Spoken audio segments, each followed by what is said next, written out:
She was known first for her beauty, long before anyone bothered to learn her name. In a house where people were valued like furniture, beauty was both a curse and a shield. The mistress liked to show her off to visitors, as if she were proof of refined taste, yet never felt threatened by her. To the mistress, beauty without power was harmless. Intelligence without permission was unthinkable. And so the girl was placed in a narrow space between admiration and dismissal, seen but never truly looked at, praised but never listened to. From the moment she arrived, the rules were clear without ever being spoken aloud. Speak only when spoken to. Look down when addressed. Move quickly but never with confidence. Any sign of awareness beyond simple obedience was punished, sometimes with words sharp as knives, sometimes with silence heavier than blows. The girl learned early that survival depended not on strength, but on perception. She watched the way other slaves who spoke too much disappeared from favored positions. She noticed how those who asked questions were labeled troublesome. Most of all, she saw how easily people in power confused quiet with emptiness. The mistress decided very quickly what the girl was. She laughed when the girl hesitated before answering questions, mistaking caution for confusion. When the girl lowered her eyes instead of meeting her gaze, the mistress called it dullness rather than restraint. Pretty but slow, she told guests with a satisfied smile, as though she had solved a puzzle no one else could. That judgment became a verdict, repeated so often that it hardened into truth in the minds of everyone in the house. The girl understood something important then. Once a lie is spoken by someone powerful, it becomes reality for everyone else. And so she chose not to fight it. She accepted the label placed upon her, wore it like a loose garment, and learned how much freedom it quietly gave her. Being considered foolish meant she was rarely questioned. No one expected her to remember details, so she was allowed to be present during conversations that mattered. No one thought she understood numbers, so she was trusted with accounts without supervision. When she paused before responding, people finished her thoughts for her, revealing more than they intended. The mistress, convinced of her own superiority, never imagined that the girl's silences were full, not empty. But this way of living did not come naturally. Each day required discipline. Every expression had to be controlled, every reaction measured. She learned how to soften her gaze, how to let confusion flicker across her face at the right moment. She practiced hesitation until it became believable. It was exhausting to be constantly aware, constantly pretending not to be. Yet she reminded herself that this performance was not weakness, it was strategy. At night, when the house finally grew quiet, she replayed every word she had heard. She organized them carefully in her mind, storing names, dates, and half-spoken truths like precious objects hidden away. She remembered the way the mistress's voice changed when speaking of certain people, the bitterness that slipped through polite tones, the fear that appeared only in private moments. These details told a story very different from the one presented during daylight. There were moments when the mask nearly slipped. Once a visiting relative mocked her openly, asking if she even understood the language spoken around her. The answer rose in her chest, sharp and ready, but she swallowed it. She responded instead with a small, uncertain smile and a nod that said nothing. Laughter filled the room, and the conversation moved on. No one noticed the tension in her hands, clenched tightly beneath the table. Another time, a younger servant asked her quietly how she managed to avoid punishment so often. The girl only shrugged and said she was lucky. She could not explain the truth without destroying the very illusion that protected her. To survive, she had to remain alone inside her awareness. The mistress, meanwhile, grew increasingly careless. There is a particular arrogance that comes from believing you are surrounded by people incapable of understanding you. In that false safety, she spoke freely. She complained loudly about debts she had hidden, about documents locked away where no one would think to look. She spoke of past actions with pride, never imagining that each word was being recorded in a mind far sharper than her own. What the mistress never understood was that underestimation is a form of blindness. She believed intelligence announced itself loudly, demanded recognition, sought attention. She did not recognize the quiet intelligence that waits, that watches, that learns without asking permission. She believed control meant knowing everything, yet she never questioned what she chose not to see. For the girl, every day reinforced the same lesson: Power does not always belong to the loudest voice. Sometimes it belongs to the one who is ignored. She learned to move through rooms unnoticed, to exist in plain sight without being perceived. This invisibility hurt, but it also taught her patience. And patience, she discovered, was the most dangerous weapon of all. She did not yet know how or when the truth would surface. She only knew that it would. Lies built on arrogance always leave cracks. And when the time came, the very image of stupidity that had protected her would become the reason no one could stop her. She learned very quickly that pretending to be foolish required more intelligence than anyone suspected. True stupidity is careless, but her act had to be precise. Every mistake had to look natural, never repeated the same way twice, never too large to cause suspicion, never too small to go unnoticed. It was a delicate balance, and she treated it like an art. From the outside, it appeared clumsy and accidental. On the inside, it was controlled and intentional. Her mornings often began with simple tasks, carrying water, folding linens, arranging dishes. These were the moments when she allowed her performance to breathe. She would spill a little water while walking too quickly, then apologize too much. She would misplace a cloth she had already folded, then search for it in the wrong spot while others sighed in frustration. Each error reinforced the image the mistress had already decided upon: pretty, obedient, and slow. What no one noticed was how carefully she watched their reactions. She learned which mistakes earned laughter and which earned anger. She memorized the limits of patience in every face around her. The mistress especially enjoyed correcting her. Correction made her feel powerful. It allowed her to speak sharply without guilt, to remind everyone who belonged above and who remained below. The girl gave her that satisfaction willingly, knowing it loosened her guard. Sometimes she asked questions she already knew the answers to. Not obvious questions, but small ones.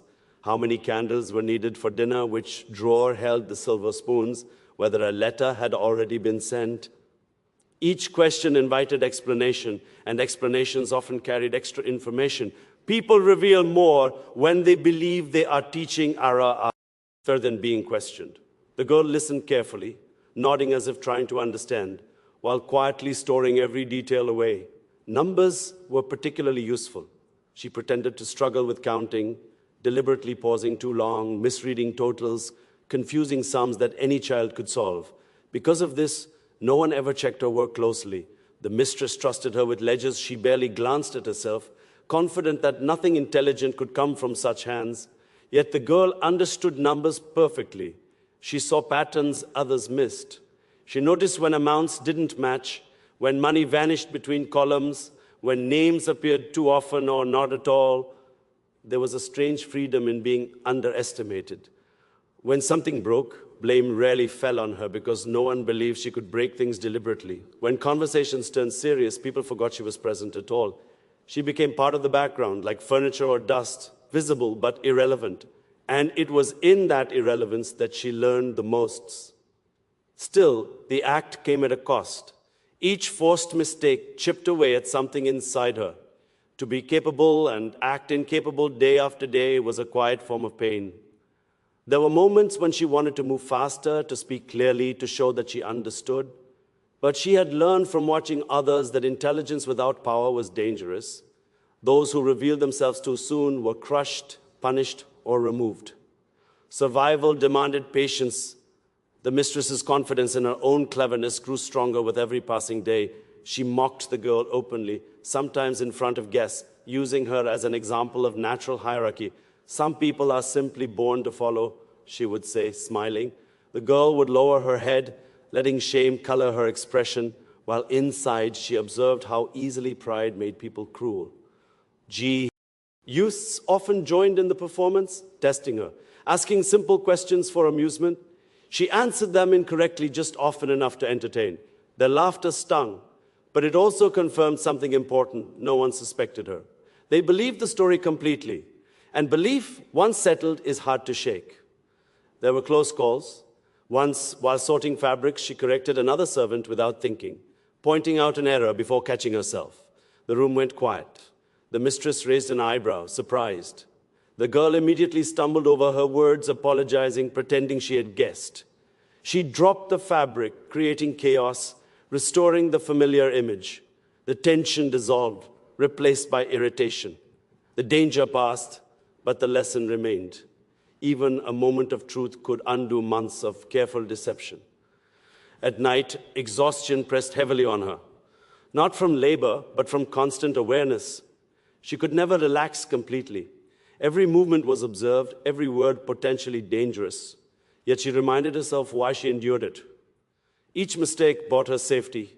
Each laugh at her expense pushed others closer to revealing themselves. The act was not permanent. It was preparation. She began to notice how the mistress relied on appearances rather than substance. As long as things looked orderly, she did not care how they truly were. This flaw shaped the girl's performance. She made mistakes that looked bad but caused little harm, drawing attention away from more important matters. While the mistress scolded her for spilled milk or misplaced tools, larger truths remained hidden in plain sight. The irony of it all did not escape her. In pretending to be stupid, she learned just how shallow intelligence was among those who claimed it. They spoke loudly, corrected eagerly, and assumed understanding where there was none. They confused dominance with wisdom. Meanwhile, she remained silent and learned more in a single day than they did in years. Over time, the act became so convincing that even those who worked beside her forgot she might be anything else. New servants were warned about her clumsiness. Children were told not to expect much from her. The lie grew roots, embedding itself deeply into the life of the house, and once rooted, it protected her better than any truth ever could. She did not yet know how she would use what she was learning. The future remained uncertain, dangerous, and far beyond her control. But one thing became clear with each carefully staged mistake. The people who believed they owned her mind were slowly giving it all the power it needed. The house had its own language, one spoken softly and only behind doors that were meant to stay closed. Voices changed when servants entered. Sentences cut themselves short. Names were replaced with silence. Yet the girl learned that silence itself could speak. It spoke when people assumed she could not understand what was being said. It spoke when they forgot she was standing near the doorway, her hands busy, her eyes lowered. In those moments, truth slipped out unguarded. She discovered early that walls were not barriers but witnesses. Sound traveled through them in strange ways, carrying fragments of conversations meant for no one else. When she was sent to clean corridors near the private rooms, she moved slowly, deliberately, giving herself time. She wiped the same spot twice, rearranged objects that did not need rearranging, always careful to appear distracted. Behind those doors, the mistress spoke freely, to relatives, to guests, to herself. The girl heard bitterness disguised as politeness, fear hidden beneath authority. She learned that the mistress's confidence was fragile, propped up by secrets she believed were buried too deeply to ever resurface. There were whispers of money taken from accounts that did not belong to her, of documents altered, of promises broken long ago. Names were mentioned with tension, followed by laughter that came too late to hide the truth behind it. Sometimes. The mistress spoke of the past as if it were settled and harmless. She spoke of people who had disappeared from the house, who had been sent away for their own good. But in private moments, her voice betrayed something else, regret or perhaps fear that the past was not finished with her. The girl noticed how certain memories made her grip objects too tightly, how she paced when particular names were spoken. The most revealing conversations happened not in anger, but in comfort. When the mistress felt safe, she became careless. She spoke while sipping tea, while adjusting jewelry, while complaining about small inconveniences. In those moments, the truth flowed easily. The girl learned that people reveal themselves not when they are threatened, but when they believe they are untouchable. She heard about hidden compartments, locked drawers, and letters never meant to be read. She learned which cabinet keys were kept closest and which rooms were avoided entirely. Every detail formed a map in her mind, one she reviewed again and again at night. She did not yet know which path she would take, but she made sure she knew all of them. There were whispers about bloodlines, spoken in half-jokes and unfinished sentences. The mistress once laughed about how appearances could fool the world, how a child could belong to one person on paper and another in truth. The girl felt her breath catch at those words. Though she kept her face blank, she did not yet understand their full meaning, but she recognized their weight. Other servants spoke too, though more cautiously. In kitchens and storage rooms, they exchanged rumors and fears. The girl listened there as well, never interrupting, never correcting. Because she was considered slow, they spoke freely around her, assuming she would not remember. But she remembered everything. She remembered contradictions between stories, changes in tone, the way lies shifted slightly depending on who told them. There were nights when she lay awake, overwhelmed by the knowledge she carried. Secrets are heavy tea, things, especially when you are not allowed to acknowledge them. She understood that knowing the truth did not mean being able to act on it. Power still belonged to those who controlled punishment, not those who controlled facts. And yet, facts had a way of waiting patiently for the right moment. Once, the mistress argued with a visitor behind closed doors, their voices sharp and urgent. The girl stood just outside, pretending to struggle with a tray. She heard threats masked as concern, warnings disguised as advice. The visitor mentioned something that should never come to light, something that would ruin everything. The mistress responded with forced calm, insisting it was impossible. The girl felt a quiet certainty settle within her. Impossible things happen when people stop guarding them. She noticed how the mistress reacted to unexpected questions from outsiders, a pause too long, an answer too rehearsed. These reactions confirmed what the whispers suggested. The image she presented to the world was carefully constructed, fragile beneath its polish. And the girl, thought to be incapable of understanding, now saw the cracks clearly.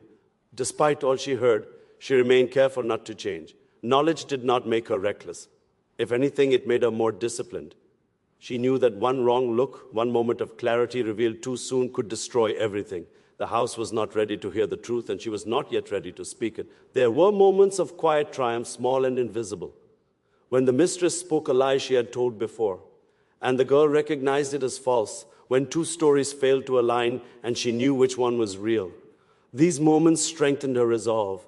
She was not imagining things. The truth was real, solid, waiting.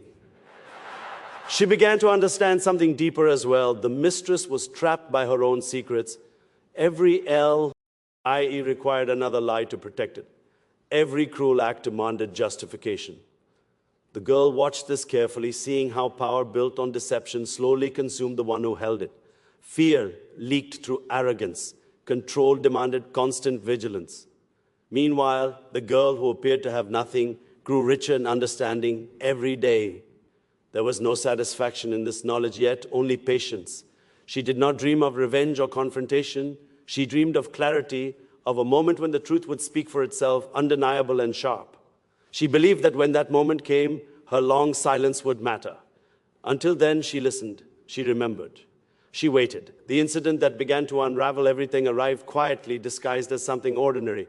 It was a morning like many others, filled with routine and repetition, and that familiarity made it dangerous. The mistress had decided to review a set of household matters herself, an unusual act driven by nervous energy rather than diligence. Something outside the house had unsettled her. A letter received, a rumor heard, a face from the past briefly glimpsed in the street. Whatever it was, it followed her into every room, tightening her movements, sharpening her tone. The girl was instructed to assist, a choice made out of habit rather than thought. She stood nearby while papers were spread across a table, her presence dismissed even as she was required. The mistress spoke aloud while reading, complaining, correcting, reassuring herself. It was careless, but carelessness had become her nature. She believed the room belonged to her alone. As the review continued, a discrepancy appeared, small but undeniable. A number did not align with another written months earlier. The mistress frowned, irritated, assuming error rather than exposure. She questioned a servant who offered confusion and apologies. Then her eyes turned almost absent-mindedly toward the girl. "Do you remember copying this?" she asked, not because she expected an answer, but because she needed somewhere to place blame. The girl hesitated, as she always did.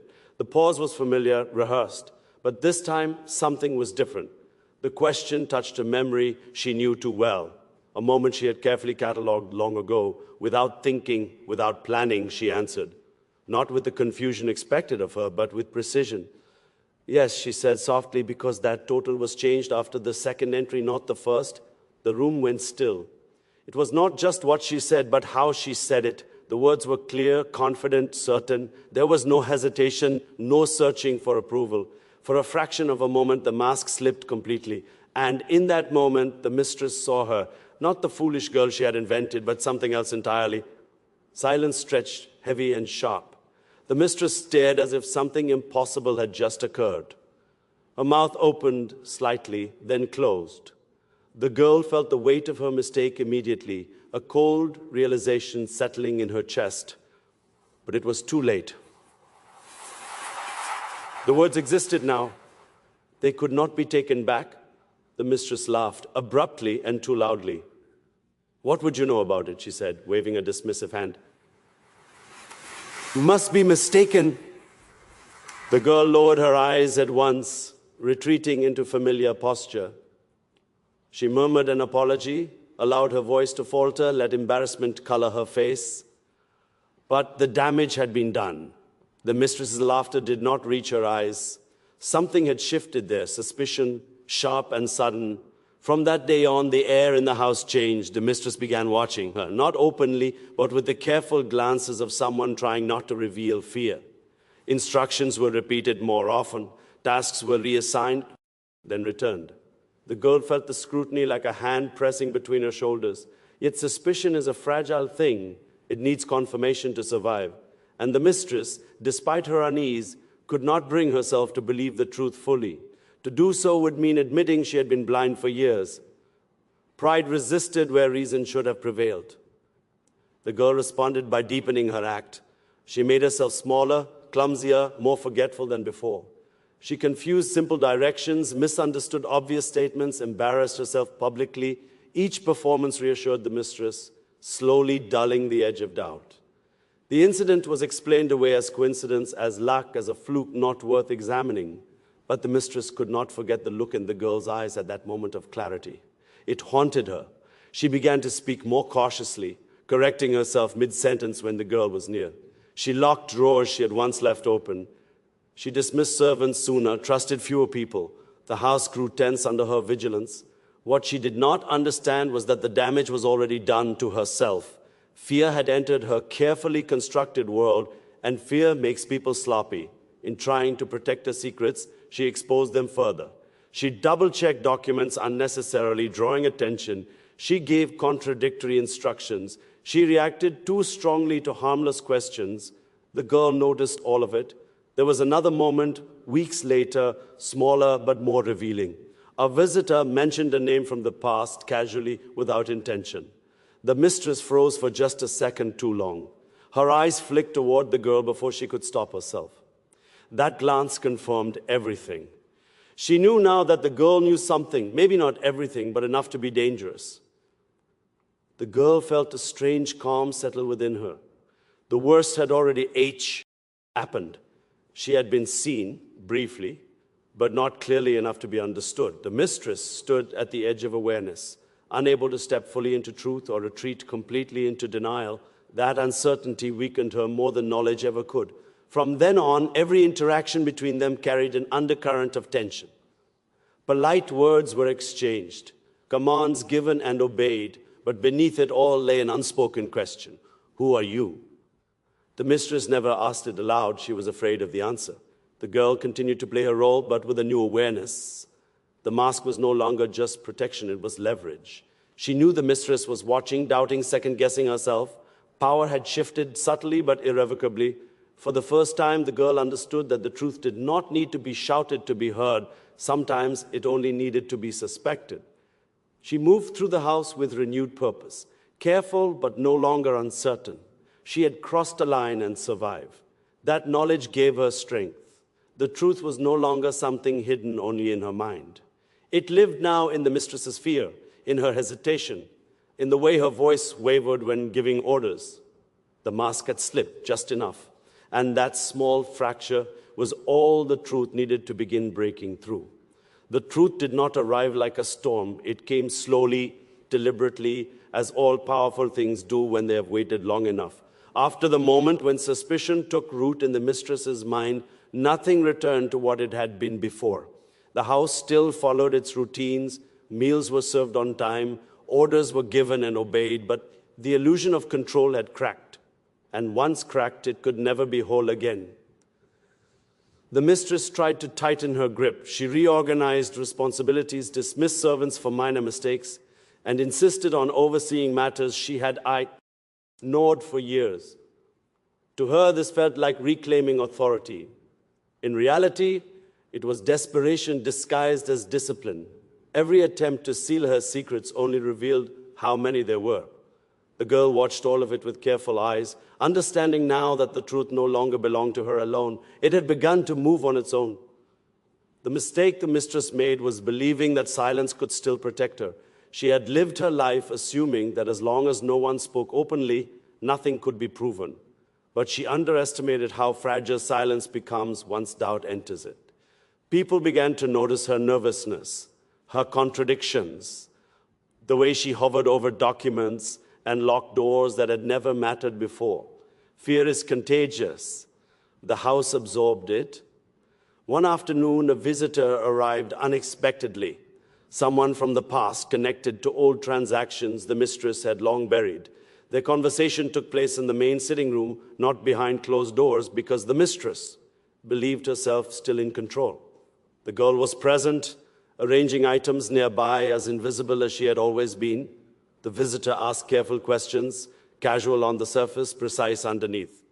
The mistress answered too quickly, then corrected herself. The visitor smiled, the kind of smile that understands more than it reveals. The girl listened, recognizing patterns she had stored away for years. Names matched records she had seen, dates aligned with altered documents. For the first time, everything connected. The truth was no longer scattered pieces, it was a complete shape. Later that evening, another servant approached the girl quietly. There was hesitation in their voice, curiosity mixed with fear. They asked if she had noticed the mistress acting strangely. The girl hesitated, not out of confusion, but out of choice. Then she said something small, something harmless on the surface, just enough to confirm doubt without exposing herself. That was all it took. Once doubt is shared, it multiplies. Whispers returned to the house, but they were different now. They were no longer rumors born of boredom. They were questions searching for answers. People compared stories, memories, inconsistencies they had once ignored.